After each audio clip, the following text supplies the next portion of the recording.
రామాయణం గురించి చిన్న చిన్న ప్రశ్నలు సమాధానం. చెప్పండి.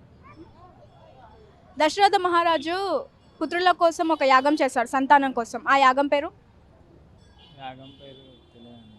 పుత్ర కామేష్టి యాగం. పుత్ర కామేశ్వర యాగం. వాలి సుగ్రీవులు రాజ్యం పేరు? అది కిష్కిండ కన్నా.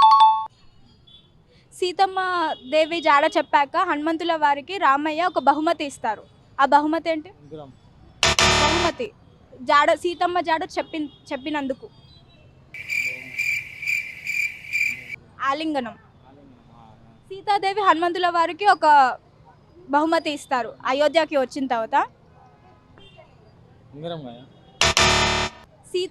సీతమ్మ వాళ్ళు అయోధ్యకి తిరిగి వచ్చాక హనుమంతుల వారికి ఒక బహుమతి ఇస్తారు. ఆ బహుమతి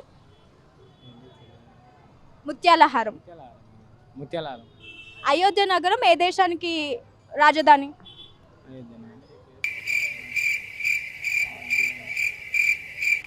కోసల దేశం. రామాయణం ఈ జనరేషన్కి ఎలా యూజ్ అవుతుంది? మంచిగా అంటే రామాయణం ఎందుకు చదవాలి? రాముడు అంటే భక్తి గురించి తెలుసుకోనికి, రాముని గురించి తెలుసుకోనికి మంచిగా ఉపయోగపడడానికి. జై శ్రీరామ్. జై శ్రీరామ్.